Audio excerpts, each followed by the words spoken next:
ওঠো ওঠো ওঠো রোজাদার, সেহরির হলো সময়, খোলো খোলো দ্বার। বাতাস ডাকে তোমায়, ডেকে যায় তারকারা, আসমানে আছে যত আলোকিত ফেরেশতারা। ওঠো ওঠো ওঠো রোজাদার। هو السميع العليم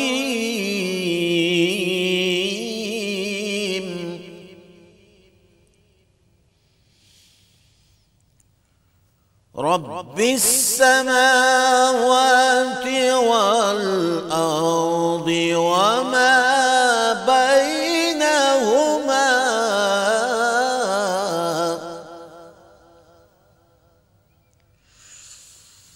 رب السماوات والأرض وما بينهما إن كنتم موقنين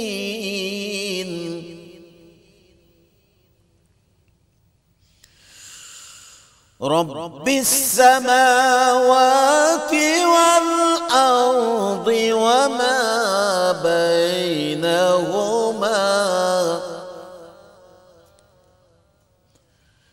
إن كنتم موقنين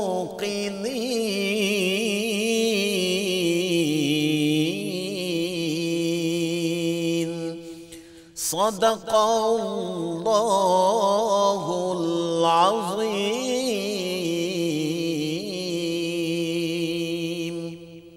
প্রিয় দর্শক, আমরা এখন শুনব সংক্ষিপ্ত তাফসীর। সেহরির হলো সময়, খোলো খোলো দ্বার। ইন্নাল হামদুলিল্লাহ ওয়াসসালাতু ওয়াসসালামু আলা রাসূলিল্লাহ আম্মা বা'দ ফাআউযু বিল্লাহি মিনাশ শাইতানির রাজীম বিসমিল্লাহির রহমানির রহিম। সম্মানিত দর্শক শ্রোতা, এনটিভির আজকের এই আয়োজন থেকে আপনাদের প্রত্যেককে জানাচ্ছি শুভেচ্ছা, প্রীতি ও মোবারকবাদ। আপনারা শুনছেন কোরআনুল কারীমের তাফসীর। আমরা আজকে আপনাদের সম্মুখে উপস্থাপন করছি মহাগ্রন্থ আল কোরআনুল কারীমের 25তম পাড়ার সূরা হামিম আস-সাজদা, যার অপর নাম সূরা ফুসসিলাত, সূরা আশ-শুরা, সূরা আজ-যুখরুফ, সূরা আদ-দুখান এবং সূরা জাসিয়া।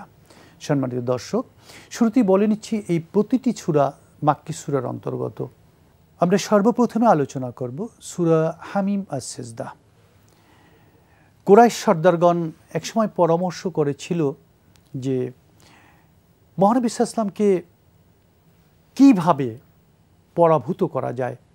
আমরা তো পারছি না, দিনে দিনে তার অনুসারীদের সংখ্যা বেড়ে যাচ্ছে।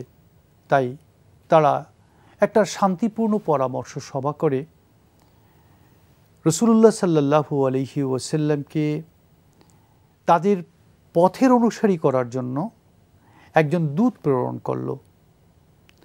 সেই দূত যাকে প্রেরণ করেছিল তার নাম ছিল উকবা বিন রবি। তিনি একটু বাকপটু ছিল, স্পষ্ট ভাষী ছিল। তিনি রাসূলুল্লাহকে গিয়ে বললেন, মুহাম্মদ, দেখো আমরা তো একই বংশের মানুষ, একই গোত্রের, পাশাপাশি থাকি, প্রতিবেশী, খামাখা ঝগড়া করে লাভ কি? বরং তোমার যা দাবি, যদি তুমি ক্ষমতা চাও তোমাকে আমরা সবচেয়ে সর্বশ্রেষ্ঠ ক্ষমতায় সমাসীন করে দেই। তুমি কি চাও? সম্পদ চাও? তোমাকে সম্পদ দিয়ে দিই। তুমি যা চাও, তোমার যা দাবি, সেই দাবিগুলো আমরা পূরণ করে দেই। রাসূলুল্লাহ সাল্লাল্লাহু আলাইহি ওয়াসাল্লাম চুপ করে উকবা বিন রবির এই কথাগুলো শুনতেছিলেন। রাসূলুল্লাহ তাকে আর কিছু বললেন না। সব কথা যখন শেষ হলো, বললেন, তোমার কথা বলা কি শেষ? তখন উকবা বললেন, হ্যাঁ, আমার কথা বলা শেষ। তখন রাসূলুল্লাহ সাল্লাল্লাহু আলাইহি ওয়াসাল্লাম সূরা হামিম আস-সাজদা তেলাওয়াত শুরু করলেন। সুবহানাল্লাহি বিহামদিহি সুবহানাল্লাহিল আযীম। উকবা বিন রবি তখন বুঝতে পারলো, এতদিন তো সন্দেহ করতাম যে এটা মুহাম্মদ সাল্লাল্লাহু আলাইহি ওয়াসাল্লাম বানিয়ে বানিয়ে বলে, কিন্তু তার মুখ থেকে বের হয়ে আসলো, লাইসা হাযা মিন কালামিল বাশার, না না না, এটা কোনো মানুষের উক্তি হতে পারে না। তিনি দৌড়ে গেলেন গোত্র দলপতিদের কাছে। তোমরা যে কারণে আমাকে পাঠিয়েছিলে সেটা ভুল। মুহাম্মদ আসলে কোনো মানুষ স্বাভাবিক মানুষ নয়, সাধারণ মানুষ নয়, তিনি অসাধারণ একজন মানুষ। আর তার তুলনা এই, তার কাছে ওহী আসে, আমাদের কাছে ওহী আসে না। তার অসাধারণ এই, তিনি অনুপম এই দিক থেকে, অতুলনীয় এই দিক থেকে, তিনি হচ্ছেন গ্রেট মেসেঞ্জার। তার কাছে প্রত্যাদেশ আসে, আর তিনি বাণী বাণী কোনো কথা বলেন না। সম্মানিত সুধী, একটু খেয়াল করুন, ওমান আহসানু কওলাম মিম্মান দাআ ইলাল্লাহি ওয়া আমিলা সালিহান ওয়া ক্বালা ইন্নানি মিনাল মুসলিমিন। উত্তম কথা কার হতে পারে? যিনি আল্লাহর পথে মানুষকে ডাকে আর নিজেকে ঘোষণা করে আমি মুসলমানদের অন্তর্ভুক্ত। সবচেয়ে উত্তম ডাক দিয়েছেন মুহাম্মদুর রাসূলুল্লাহ সাল্লাল্লাহু আলাইহি ওয়াসাল্লাম। তার ডাকে সাড়া দিয়ে আমরা মিথ্যাকে পরিহার করি, আমরা অন্যায় পরিহার করি, আমরা সত্যকে গ্রহণ করি। আমরা এমন একটা মাস অতিক্রম করছি যেই মাসটি আমাদেরকে আল্লাহর নৈকট্য অর্জনে সবচেয়ে বেশি ভূমিকা রাখে। আপনি দেখেন, প্রত্যেকটি ইবাদতের একটা মুখ্য উদ্দেশ্য আছে। সাওমের মুখ্য উদ্দেশ্য হচ্ছে তাকওয়া। আল্লাহ তাআলা কি বলেছেন সূরা বাকারাতে? ইয়া আইয়ুহাল্লাযীনা আমানু কুতিবা আলাইকুমুস সিয়াম কামা কুতিবা আলাল্লাযীনা মিন ক্বাবলিকুম লাআল্লাকুম তাত্তাকুন। তোমাদের উপরে সিয়াম ফরজ করা হয়েছে যেন তোমরা তাকওয়া অবলম্বন করতে পারো। সম্মানিত সুধী, কিভাবে তাকওয়া অর্জন করবেন? এই যে ভোর রাতে উঠে গেলেন, ভোর রাতে উঠে আপনি তো এই মাসের মধ্যে সম্ভবত আজকে রাত হোক বা আজকে রাত বাদ দিয়ে আর এক পরের রাতে যে কোনো রাতে, অর্থাৎ এই রমজানের শেষ দশকের বেজর রাতে আপনি তো কদর পেয়ে যাচ্ছেন। আপনি একদম শুরু থেকে তাহাজ্জুদ গুজার হয়ে যান। আপনি সাহারি খাওয়ার জন্য রাত 3টে উঠে যান, বাচ 3টে উঠে গেলেন, পবিত্রতা সাধন করলেন, তাহাজ্জুদ পড়েন 2 রাকাত 4 রাকাত, আবার কোরআনে কারিম নিয়ে বসে যান, আবার 2 রাকাত করে বসেন, চোখের পানি ছেড়ে দেন।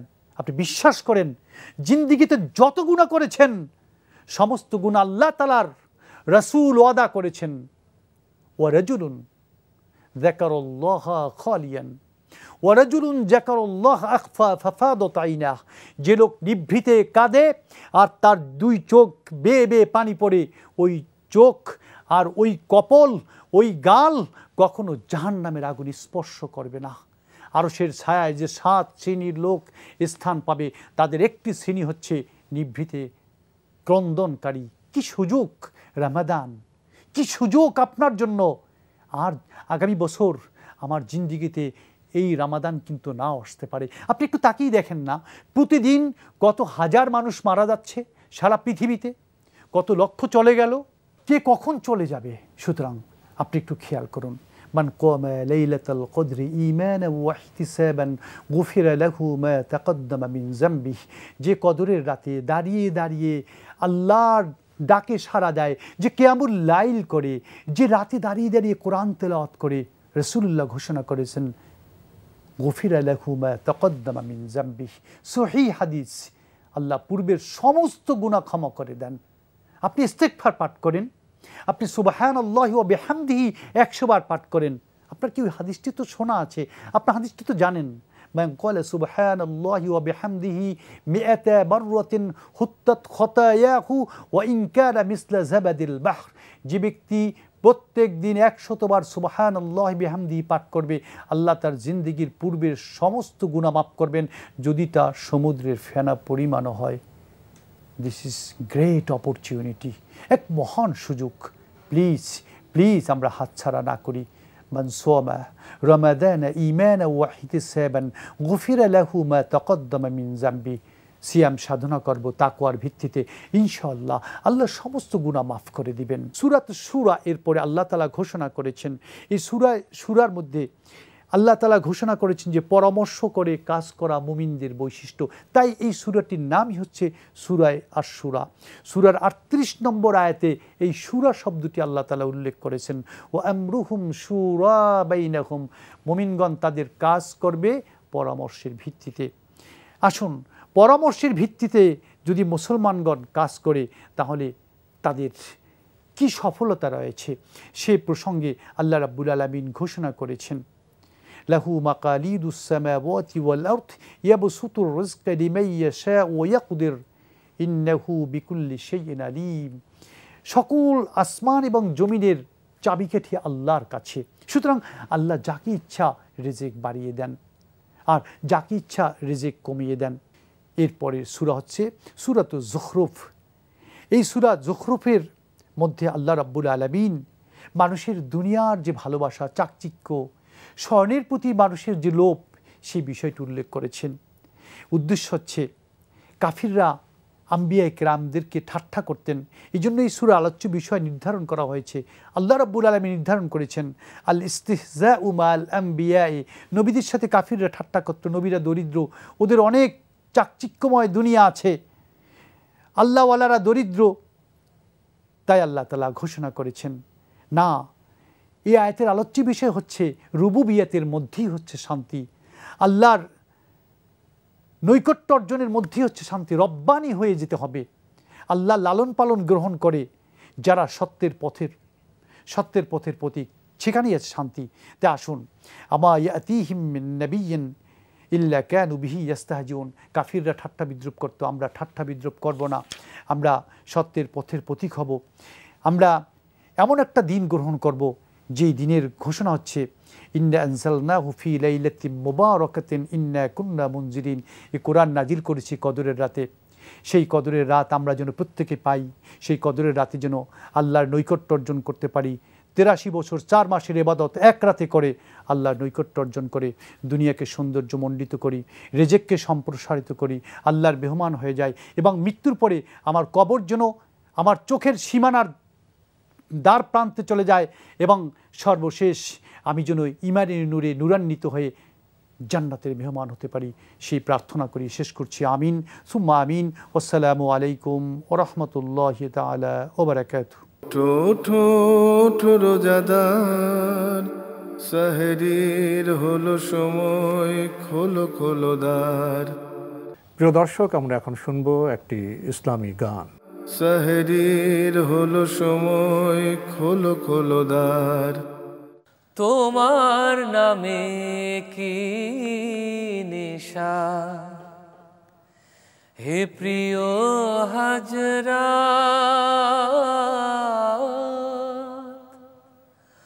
তোমার নামে কি নেশা, হে প্রিয় হাজরা। যত চাহি তত কাঁদি, যত চাহি তত কাঁদি, মেটে না হাসরাত আমার, মেটে না হাসরাত। তোমার নামে কি নেশা, হে প্রিয় হাজরা।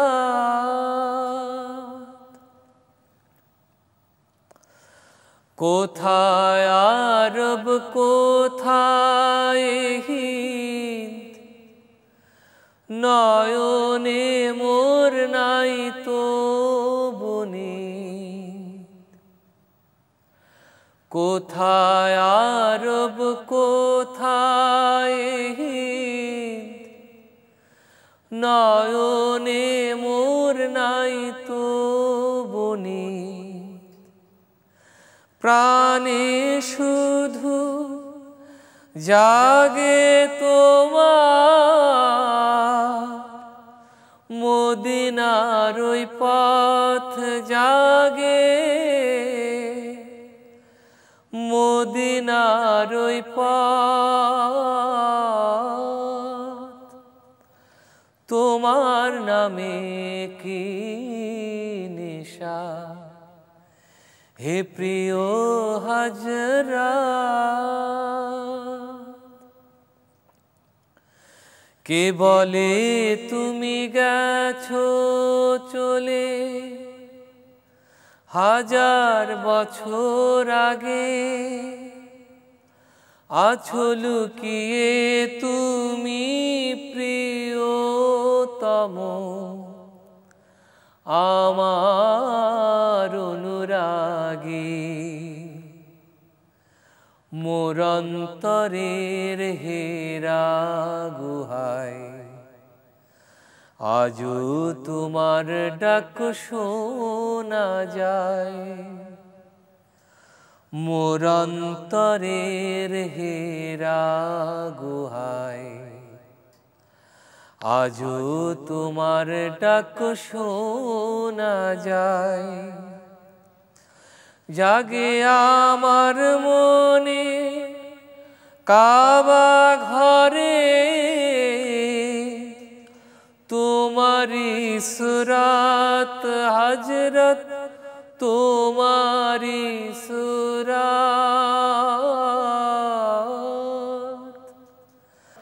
তোমার নামে একই নেশা হে প্রিয় হাজরা। প্রিয় দর্শক, আমাদের এখনকার আয়োজন ধারাবাহিক আলোচনা কোরআন এবং সৃষ্টি জগৎ। সেহরির হলো সময়, খোলো খোলো দ্বার। আজকের পর্বে আমরা আলোচনা করব চাঁদকে ঘিরে উৎসব।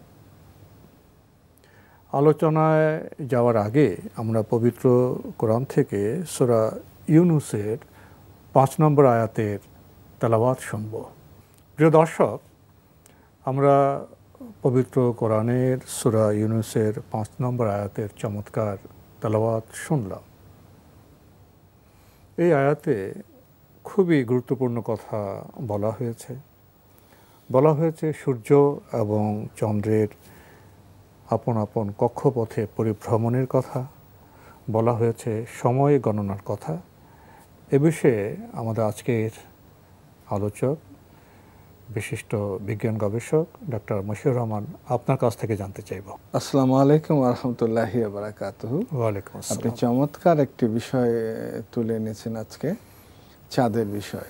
এবং সূরা ইউনুসের 5 নম্বর আয়াতের দিকে যদি আমরা তাকাই তাহলে দেখব কিন্তু একটা হিসাবের কথা, হিসাব রাখার কথা আমরা দেখতে পাই। যেমন আল্লাহ সুবহানাহু ওয়া তাআলা বলছেন যে হুয়াল্লাযী খালাকা শামসা দিয়ান ওয়াল কামারা নূরান। তিনি একটা হচ্ছে আলো বিচ্ছুরণকারী, আরেকটা হলো প্রতিফলিত আলো। এই মেসেজ পাই। ওয়া কাদ্দারাহু মানাজিলা, তারা একটা নির্দিষ্ট মঞ্জিলে মধ্যে আছে। লিতালামু আদাদাস সিনিনা ওয়াল হিসাব, এটা হলো হিসাব রাখার জন্য। আমরা যদি দেখি এই জিনিসটা আমরা পাচ্ছি এখানে, আমরা এই কটা বিষয় পেলে। এবার যদি আমরা সূরা বাকারা 189 নম্বর আয়াতের দিকে তাকাই, সেখানে আল্লাহ বলছেন যে তারা তোমাকে জিজ্ঞেস করে চাঁদ সম্পর্কে, তুমি বলো কুল হিয়া মাওয়াকিতু লিন্নাসি ওয়াল হজ, এটা হজের সময় নির্ধারণ করার জন্য। তো মুসলিম বিশ্বে রাসূল সাল্লাল্লাহু আলাইহি ওয়াসাল্লামের সুন্নাহ হচ্ছে এবং আদেশ হচ্ছে যে এই উৎসবগুলি চাঁদ দেখে করার জন্য। আমি আমার কোনো কিছু ঢোকাতে পারবো না। কেন পারবো না? সূরা আহজাবের 36 নম্বর আয়াতে আল্লাহ বলছেন যে ব্যাপারে আল্লাহ তার রাসূল নির্দেশ দেন সে ব্যাপারে কোনো মুমিন পুরুষ অথবা নারীর কোনো কথা বলার অধিকার নেই। ওটা মেনে নেওয়াটাই হলো ইবাদত, বান্দার কাজ। এবং যদি সে বিরুদ্ধচারণ করে সে স্পষ্ট বিভ্রান্তির মধ্যে আছে। এখন আমরা যদি একইভাবে সূরা আনামের 96 নম্বর আয়াতের দিকে তাকাই, আল্লাহ ওয়াসামসা ওয়াল কামারা হুসবান, এখানে আপনি দেখেন যে যালিকা তাকদিরুল আজিজুল আলিম, সূর্য চন্দ্রকে আল্লাহ হিসাবের জন্য রেখেছেন মহাজ্ঞানীর নির্ধারণ। শেষ কথাটা আপনি দেখেন, এই বিষয়টা হলো মহাজ্ঞানীর জন্য আল্লাহ তার তরফ থেকে নির্ধারণ করে দিয়েছে এক হিসাব। হিসাব মানি তো অ্যাকুরেসি। আপনি হিসাবের বাইরে গেলে তো আপনি বেহিসাবি অথবা ভুলের মধ্যে থাকবেন, বিশৃঙ্খলা হবে। এই জন্য এই হিসাবান শব্দটা যেমন সেটা অ্যারাবিক, এবং বলা হলো তুমি এই ক্যালকুলেশনের মধ্যেই থাকো, এর বাইরে আর যেও না। আকাশ এবং আঙ্গিনে নিয়ে তো আমাদের জীবন। আঙ্গিনে আমরা ফসল ফলাই, ফুল ফসল, ফুলের সৌরভে আমরা আমোদিত হই। এটুকু আমাদের মৃত্তিকার বিষয়, আমাদের আঙ্গিনার বিষয়। কিন্তু এই আঙ্গিনার ফুল ফসলের জন্য কিন্তু সূর্যের তাপ লাগে, আকাশ থেকে অবনমিত বৃষ্টি লাগে। আকাশ আমাদের উৎসব দেয়। কেন দেয়, কিভাবে দেয়? চাঁদকে কেন্দ্র করে আমাদের উৎসব নির্ণীত হয়। চমৎকার একটি বিষয়। মুসলিম জীবনে আকাশ এবং আঙ্গিনা এতটাই সুসমঞ্জস, এটার শৈল্পিক বর্ণনা খুব ব্যাপকভাবে দেওয়া যায়, কিন্তু আজকে সে অবকাশ নেই। আজকে শুধু এটাই আমি আপনার কাছে বলতে চাচ্ছি, চাঁদকে ঘিরে যে আমাদের উৎসব, সেখানে আমরা পুরো মুসলিম উম্মাহ একসাথে কেন করতে পারছি না?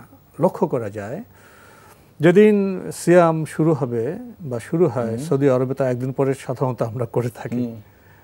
এবং এই যে গুরুত্বপূর্ণ সিয়াম সাধনার পরে যে ইবাদত এবং আনন্দের উৎসব ঈদ দেখা যায় আমাদের আগে একদিন সৌদি আরব করে ফেলে, আমরা একদিন পরে করি। এখানে একটি যারা আমরা সাধারণ মুসলিম, তাদের একটি আবেগ এভাবে প্রকাশ পায়। আমরা একদিনে কেন রোজা রাখতে পারি না, শুরু করতে পারি না, একদিনে কেন ঈদ করতে পারি না? এই আবেগময় প্রশ্নের জবাবে আপনি কি বলবেন?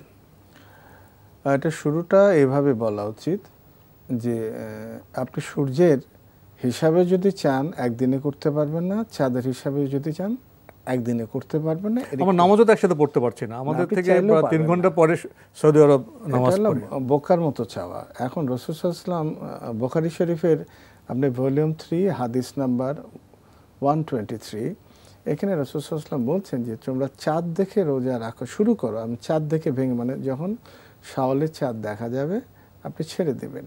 এবং যদি 29 রোজার সময় মেঘলা কারণে যদি আপনি দেখতে না পারেন, আপনি 30টা রোজা পূর্ণ করে নেন। এটা স্পষ্ট, একেবারে স্পষ্ট হাদিস। আমার ভূগোলে যখন চন্দ্রের উদয় হবে তখন আমি সিয়াম শুরু করব। হ্যাঁ, এখানে আপনার বলবেন যে একটা জিনিস হচ্ছে, দুটো কনসেপ্ট আছে, এবং সেটা হলো একটা কনসেপ্ট হচ্ছে যে ইখতিলাফুল মাতালি, ইত্তিহাদুল মাতালি, local sighting of moon, global sighting of moon.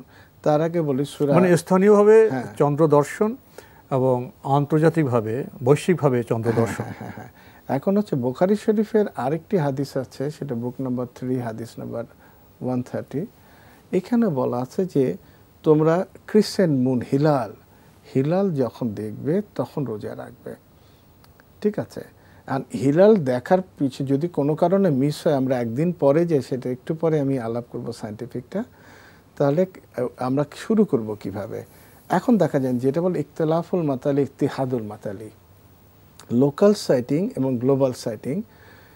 যত কজন আপনি মাযহাবের যত আছে ইমাম আছে, প্রত্যেকেই কিন্তু লোকাল সাইটিং অফ মুন, মানে আমার ভূগোলে আমার স্থানে স্থানীয়ভাবে যখন চাঁদ দেখা যাবে সেটা কেন্দ্র করে রোজা রাখবো এবং ঈদ করব। আবু হানিফা রহমতুল্লাহ আলাইহি তিনি ইত্তিহাদুল মাতালের দিকে তার মত দিলেও বেসিক্যালি ওটা ছিল ইখতিলাফুল মাতালি। সেটা কেন? তিনি বলছেন যে লোকাল, আমি এই দূরত্ব যে দূরত্বের কথা বল, গ্লোবাল সাইটিংয়ের কথা বলছে, এটা কিন্তু দূরত্বটা বেশি না। আপনি যদি এইভাবে দেখেন, এক সময় ইন্ডিয়া, পাকিস্তান, বাংলাদেশ, বার্মা, আফগানিস্তান একটা ভূখণ্ড ছিল, একটা দেশ ছিল। তখন একটা দেশে যখন রাজা বলল যে হ্যাঁ কালকে ঈদ, আমরা এই ভূখণ্ডের এক জায়গাতে চাঁদ দেখা গেছে, মানে গোটা জনই সেলিব্রেট করবে। তো একটা ভূগোল, একটা দেশ, একটা প্রশাসন করা হচ্ছে, একজন রাজা। এখানে কিন্তু একটা, আর আপনি জানেন রাসূল সাল্লাল্লাহু আলাইহি ওয়াসাল্লামের একটা কথা আছে, রাজার কথা মানা, আনুগত্য করা কিন্তু নির্দেশ দেয়া আছে। মানে শাসক শৃঙ্খলার জন্য তার আনুগত্য, রাজার আনুগত্য করার জন্য। তো এখন এইখানে আমাদের যে মনে হচ্ছে, আপনি যে গ্লোবালি দেখবেন, আমেরিকাতে দেখলেন, সৌদি আরবে দেখলেন, আপনি করবেন, এই কথাটি যেমন ধরেন স্পষ্টভাবে দেখেন সূরা বাকারার 189 নম্বর আয়াতে, সূরা আনামের 96 নম্বর আয়াতে, সূরা ইউনূসের 5 নম্বর আয়াতে বলা হলো, নির্দেশ দেওয়া হলো চাঁদ দেখে রাখার জন্য, চাঁদ দেখে হিসাব করার জন্য। এবার রাসূল সাল্লাল্লাহু আলাইহি ওয়াসাল্লাম বললেন যে তোমরা হিলাল দেখবে, crescent moon, then start your fasting. এখন আমি কখনো সৌদি আরব দেখে যখন করব, তখন আমি কোরআনের বাইরে গেলাম, রাসূল সাল্লাল্লাহু আলাইহি ওয়াসাল্লামের বাইরে চলে গেলাম। এখন একটা ওপিনিয়ন আছে, যারা ইসলামী রাষ্ট্রে নাই তারা কি করবে? সেই ক্ষেত্রে কিন্তু রাসূল সাল্লাল্লাহু আলাইহি ওয়াসাল্লামের নির্দেশনা আছে, কাছের দেশ তারা তখন সেটা দেখে সেলিব্রেট করতে পারে, কাছের দেশের সময়কে অনুসরণ করতে পারে। আবার আরেকটা বিষয় আছে যে আপনি এমন একটা জায়গাতে আছেন যেখানে আপনার দিনে হয়তো 24 ঘন্টা, মানে দিন আমাদের যেমন থাকে, আমরা রোজা রাখি 15-16 ঘন্টা, 16.5 ঘন্টা, বিভিন্ন পরিবর্তন হয়। আপনার ওখানে হয়তো 22 ঘন্টা দিন। সেক্ষেত্রে আপনি পাশের কষ্ট যাতে না, পাশের দেশটা দেখে কিন্তু আপনি রাখতে, অথবা এমন একটা জায়গায় আপনি আছেন যেখানে উত্তর মেরুতে, সেখানে আপনি কিন্তু কাছের দেশটা দেখে অনেক কিছু করতে পারবেন। কিন্তু আমরা যেটা করি আমাদের এখানে, আপনি কোনো হিসাবেই কোরআন এবং সুন্নাহ মতে আরেকটা দেশের দেখে, আমার দেশে কিন্তু আমার এই ফ্যাসিলিটিসটা রাষ্ট্র দিচ্ছে, আমি পাচ্ছি চাঁদ দেখার, পূর্ণাঙ্গ মুসলিম সমস্ত কিছু, সেখানে আমার কাজ হচ্ছে রাসূল সাল্লাল্লাহু আলাইহি ওয়াসাল্লামের সুন্নাহ, কোরআনের আদেশ এবং রাসূলের সুন্নাহর এই আদেশটুকু আমাদের মানা, যে আমি ক্রিসেন্টটা দেখব আর তারপর আমি রোজা স্টার্ট করব হিলাল। আপনার বক্তব্য থেকে দুটি মূল বিষয় উপলব্ধি করা যায়। একটি হলো, আমি যে ভূগোলে বসবাস করছি, অর্থাৎ যে স্থানে বসবাস করছি, সে স্থানে যখন আমি চাঁদ দেখব, প্রথম চাঁদ, রমজানের চাঁদ, আমি সেদিন রোজা রাখবো। আরেকটি গুরুত্বপূর্ণ বিষয় হলো এখানকার শাসক রাষ্ট্রীয় শৃঙ্খলা কি বলছে। রাষ্ট্রীয় শৃঙ্খলায় যদি চাঁদ দেখা কমিটি থাকে, রাষ্ট্র যদি এই দায়িত্ব গ্রহণ করে এবং চাঁদ দেখার সময় ঘোষণা করে, তাহলে রাষ্ট্রীয় শৃঙ্খলা, যেটা ইসলামী বিধানে খুবই গুরুত্বপূর্ণ, তাহলে আমাকে রাষ্ট্রের বিধান মেনে আমাকে রোজা রাখতে হবে, ঈদ করতে হবে। এই দুটি গুরুত্বপূর্ণ বিষয় আপনার কাছ থেকে জানলাম। ওঠো ওঠো ওঠো রোজাদার, সাহরির হলো সময়, খোলো খোলো দ্বার। আমরা চাঁদকে ঘিরে উৎসব, সে প্রসঙ্গে কথা বলছিলাম। আরেকটি বিষয় এসে যায়, সেটা হলো, যদি আমরা পৃথিবীর সব দেশ থেকে একই সময় চাঁদ দেখতে পারতাম, তাহলে তো সব সমস্যারই সমাধান হয়ে যেত। সেই বিষয়টি হচ্ছে না কেন? এটা হলো, প্রথম হলো, আমাদের পৃথিবী কিন্তু ফ্ল্যাট না, এটা গ্লোব, এবং উপরের যে অবস্থানটুকুতে সৌদি আরবের যে অবস্থান, সে অবস্থান থেকে তারা চাঁদ আগে দেখবে। এখন আমি বলি, ক্রিসেন্ট মুন বা হিলাল যেটা আমরা বলি, প্রথম যখন দেখা যায়, এই দেখতে কিন্তু তার প্রায় 7 ডিগ্রি সরে আসতে হয়। এটা বলে অ্যাঙ্গুলার সেপারেশন বা ড্যানজন লিমিট। 8.5 ডিগ্রি যখন সরে, তখন আমার চোখে কিন্তু ভিজিবল হয়। আপনি যদি এই আঙ্গুলটা এইভাবে রাখেন, এটা যদি সূর্যোদয় পরন্ত বেলা সূর্য, তাহলে আপনার এইখানে হবে চাঁদটা থাকবে। আমরা এলোমেলো তাকালে চলবে না, কিন্তু আপনি চাঁদ দেখতে যাবেন, পুরো সম্পূর্ণ আকাশের দিকে তাকানোর প্রয়োজন নেই। আপনার যথাস্থানের দিকে আমাকে তাকাতে হবে। আপনি এই আঙ্গুলটা ধরেন হচ্ছে সূর্য, এখানে আপনি চাঁদ দেখবেন, হ্যাঁ, এখানেই দেখবেন আপনি। 8.5 ডিগ্রি, 7 to 8.5 ডিগ্রি যখন সরে যায়, তখন আপনি এই ক্রিসেন্ট মুনটা দেখবেন, যেটা আমরা বললাম অ্যাঙ্গুলার সেপারেশন। এই চাঁদটা বেশিক্ষণ থাকে না, 8 থেকে 15 মিনিট থাকবে, এবং এটা পরের দিন দেখার জন্য কমপক্ষে 40 ঘন্টা অপেক্ষা করতে হবে। তার মানে আপনার রমজানের প্রথম যেটা হেলাল, হ্যাঁ, সেই প্রথম দিনের চাঁদটা খুবই সংক্ষিপ্ত সময়ে অবলোকন করা যাবে। দ্বিতীয় দিনে চাঁদটা আপনি যখন রাসূল সাল্লাল্লাহু আলাইহি ওয়াসাল্লাম বলছেন যে প্রথম চাঁদ তুমি যদি দেখতে না পারো, দ্বিতীয়টা তোমার জন্য প্রথম চাঁদ। অতএব মানুষের হতাশ হওয়ার কিছু নাই, কিন্তু যে আমার এটা মিস হলো, এটা ভুল করলো, একদিন পিছালো, সেক্ষেত্রে রাষ্ট্রীয় শৃঙ্খলা, রাষ্ট্রীয় সিদ্ধান্ত প্রয়োজন। আমাদের সৌভাগ্য, আমাদের মুসলিম প্রধান দেশে আমাদের চাঁদ দেখা কমিটি আছে, রাষ্ট্র দায়িত্ব নিয়েছেন। তাহলে আমাদের প্রথম বিষয় বার্তা হলো যে আমার ভূগোলে, আমার স্থানে কখন আমি চাঁদ দেখব, এবং সেখানে রাষ্ট্র দায়িত্ব নিয়েছে, চাঁদ দেখা কমিটি করেছে। তাহলে চাঁদ দেখা কমিটি যখন ঘোষণা করবে, আমাদের দিক থেকে বিষয়টা খুবই সহজ। তাহলে একই ভূগোলে অবস্থান করে এবং একই সরকারের অধীনে, প্রশাসনের অধীনে শৃঙ্খলা বসবাস করে আমরা যদি কখনো কেউ আবার অন্যভাবে অন্যদিন পালন করি, সেটাকে খুব সুন্দর দেখাবে না। প্রথমে একটা জিনিস বলি, যেটা আমি প্রথমেই বললাম, যে আপনি যদি চান সূর্যের, আপনার প্রথম মানতে হবে যে চাঁদের হিসাবে আপনি রোজা করবেন, রাসূল সাল্লাল্লাহু আলাইহি ওয়াসাল্লাম যেভাবে বললো সেভাবে। এর বিপরীত গেলে আপনি কিন্তু বিভ্রান্ত। আপনি তো বললেন যে বৈজ্ঞানিক বিশ্লেষণে যে পৃথিবীর সব দেশ থেকে একই সময় চাঁদ দেখা যাবে। তাহলে যখন আমার একই সময়ে চাঁদ দেখার সুযোগ নেই, সামর্থ্য নেই, আমি ভিন্ন ভিন্ন সময়ে দেখছি, তাহলে আমার ভূগোল থেকে আমার চাঁদ দেখা আপত্তি কেন? না, সেটাই বললাম যে রাসূল সাল্লাল্লাহু আলাইহি ওয়াসাল্লাম মৃত্যুর পরে ঘটনা ছিল, সিরিয়াতে আগের দিন চাঁদ দেখা গেছে, পরের দিন মদিনায় চাঁদ দেখা গেল। বহু হাদিস আছে, একটা বর্ণনা আদৌ সময় পাবো না। বলি সূর্যের হিসাবে আপনি পারবেন না কেন? যদি অনেকে বলে আমরা সূর্য করলে ডেট ফিক্স, কিন্তু কেন পারবেন না? যেমন নিউজিল্যান্ডের কিছু সামোয়া আইল্যান্ড, কিছু একটা আছে সামোয়া আইল্যান্ড, একটা আছে -11। আপনি যদি চাঁদ দেখে ঈদ করতে চান তাহলে আপনার কিন্তু 17 ঘন্টা পরে স্টার্ট করতে হবে, আপনি একসাথে পারবেন না। একইভাবে আপনার কোস্টারিকাতে ওরা -6 আর +6, আপনার 12 ঘন্টা পরে শুরু করতে হবে, আপনি সম্পূর্ণ দিনটা কিন্তু আপনার মাটি। তারপর আপনি যদি মেক্সিকো সে -8 এবং আমেরিকার কথা জানেন, একইভাবে আপনার কিন্তু সম্পূর্ণ দিন সূর্যের হিসাবের কথা বলি, আপনি সূর্যের একই ডেট পাবেন না। আপনার আমাদের পৃথিবী নামক গ্রহের অবস্থান, সূর্যের অবস্থান, চন্দ্রের অবস্থান, এর বৈজ্ঞানিক যে মাপ পরিমাপ আমরা পেয়েছি, সেখান থেকে এটাই তো বাস্তব যে একটি ভূগোল থেকে বা সব ভূগোল থেকে এক সময় চাঁদও দেখা যাবে না, সূর্য দেখা যাবে না। প্রসঙ্গত বলা যায়, আমরা আপনার জোহর নামাজ যে সময়ে পড়বো, যদি আমরা 1:30টায় পড়ি, সৌদি আরবে পড়বে 4:30টায়, 3 ঘন্টায়। নামাজও তো আমরা একসঙ্গে পড়তে পারছি না। তাহলে কোনো কোনো ক্ষেত্রে আমরা স্থানীয় বাস্তবতাকে মেনে নিচ্ছি, তাহলে চাঁদ দেখার ক্ষেত্রে আমরা স্থানীয় বাস্তবতা কেন মানব না? আমার কাছে মনে হয় সেটা হলো একটা ভুল, বুঝতে একটু ভুল করা, কারণ আমি কোনো নিয়ম তৈরি করার অধিকার রাখি না। চাঁদ দেখাটা কিন্তু জিএমটির উপর নির্ভর করে না, কোনো অ্যাস্ট্রোনমিক্যাল কোনো অ্যাপারেটাসের উপর নির্ভর করে না। আপনি যদি টেলিস্কোপ দিয়ে দেখতে চান, এটা গ্রেট ব্লান্ডার, কারণ রাসূল সাল্লাল্লাহু আলাইহি ওয়াসাল্লাম বলছে ন্যাকেড আইতে দেখার জন্য, এবং সাক্ষী খোলা চোখে দেখবে, এটা রাসূল সাল্লাল্লাহু আলাইহি ওয়াসাল্লামের নির্দেশ। অর্থাৎ আমি যদি মাতব্বরি করি, ভুলটার মধ্যে আমার যত স্কোপ থাকুক, এখানে কিন্তু আমার এইটাই মানতে হবে, এইটাই সুন্নাহ, স্থানীয় বাস্তবতা, এইটাই বাস্তবতা।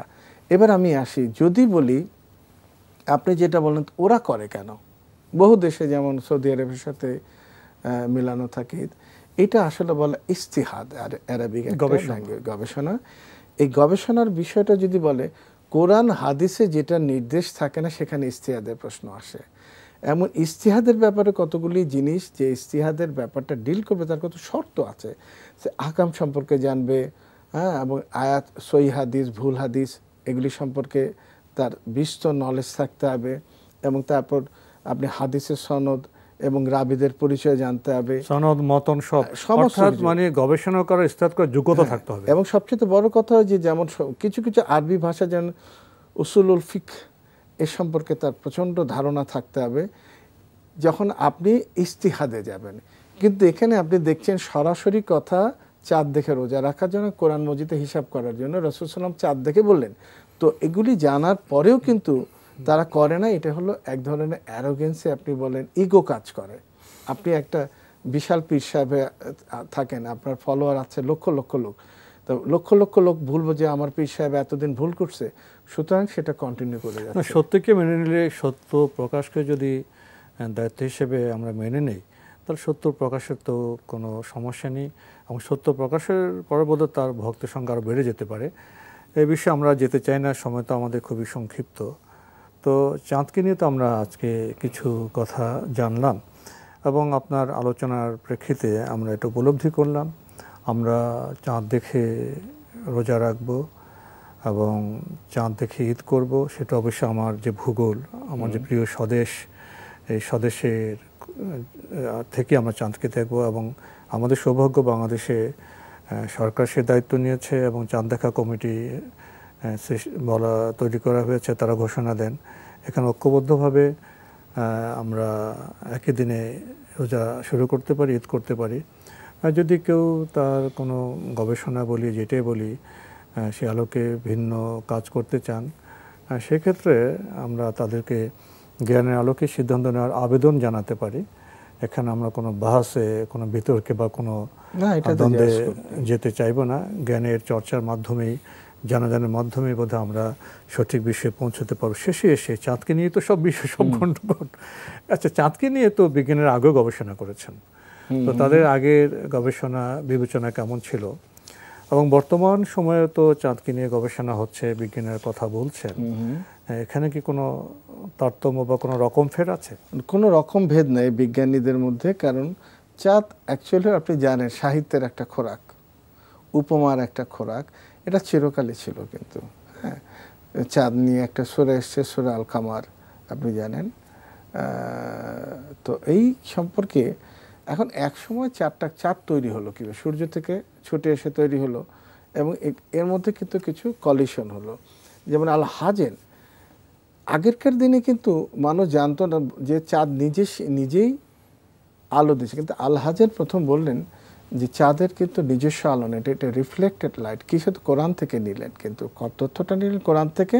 পরবর্তী সেলুকাস অফ সেলুসিয়া যেটা বলি, তিনি চাঁদ সম্পর্কে বললেন জোয়ার ভাটা। বর্তমান বিজ্ঞান কিন্তু একটা চিন্তা করছেন যে আসলে কি চাঁদের প্রভাবে জোয়ার ভাটা হয় কিনা। কিছু কিছু অল্প কিছু সায়েন্টিস্ট ভিন্নভাবে চিন্তা ভাবনা শুরু করলেন। অ্যারিস্টোসার্কাস যেটা বলি, তিনি চাঁদের দূরত্ব কিন্তু একটা নির্ণয় করলেন আমাদের জন্য 3,80,000 কিলোমিটার। বিভিন্ন বিজ্ঞানী চাঁদের যে একটা মোশন আছে, হ্যাঁ, সে নিজে তার অরবিট করে চাঁদের এক বৃত্তে চলছে। চাঁদের এক সাইড হচ্ছে সিলিকন, যেটা লাইট রিফ্লেক্ট করে, আরেকটা কিন্তু টোটালি ডার্ক।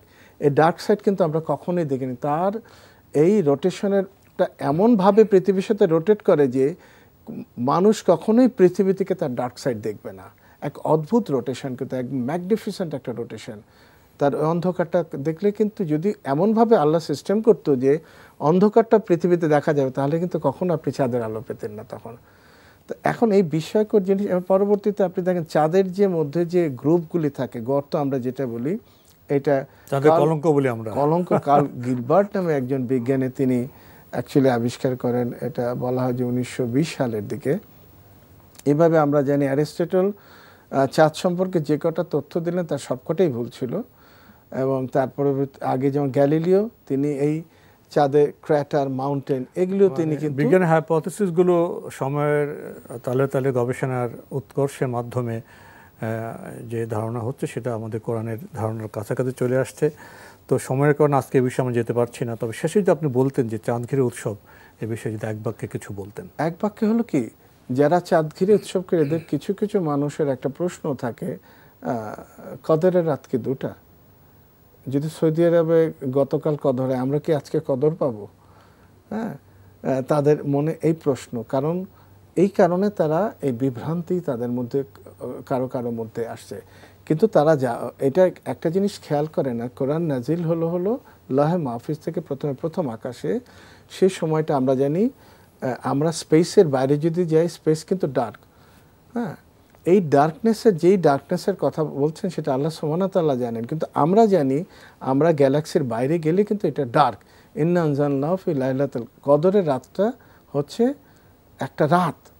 লাইল শব্দটা ব্যবহার করলো, রাত্রিতে নাজিল করা। এই রাত কিন্তু আমাদের পৃথিবীর রাত না। এইটা সবচেয়ে বড় ভুল করা। এই টাইমটা এমনভাবে ধরা আছে, আপনি যেমন পাল্টা প্রশ্ন হলো, যদি যেই সময় কদর হয় গরমের সময়, 13-14 বছর পরে আপনি শীতের মধ্যে কদর পাচ্ছেন, রোজা পাচ্ছেন, তাই না? 12-13 বছর চেঞ্জ হয়ে যাচ্ছে, রোটেট করছে। তাহলে যদি কখনো আপনি শীতে রোজা কদর পান, তাহলে গরমে পাবেন? উত্তর হচ্ছে না। কিন্তু ঘটনাটা তা না। আল্লাহর যে ফর্মুলাটা, সেটা প্যারালাল ইউনিভার্সের একটা জিনিস, সিস্টেমটা এমনভাবেই আছে, আপনি যেই রাতেই দাঁড়ান সেই রাতে কিন্তু কানেক্টেড সেই রাতের সাথে। মানে কদরের সেই রাত, যেই রাতটায় আল্লাহ সুবহানাহু ওয়া তাআলা কোরআন নাজিল করলেন। অর্থাৎ আমরা আমাদের স্বল্প বুদ্ধিতে, স্বল্প জ্ঞানে আমরা কিন্তু এটা ফিল করতে পারি না। অতএব যে আদেশটুকু আসছে এখানে মাথা না, আমরা আমাদের ভূগোলে রমজান পালন করব, সিয়াম পালন করব, যে আমাদের আদেশটা ভূগোলে আসছে যে সেই হিসেব, আদেশই।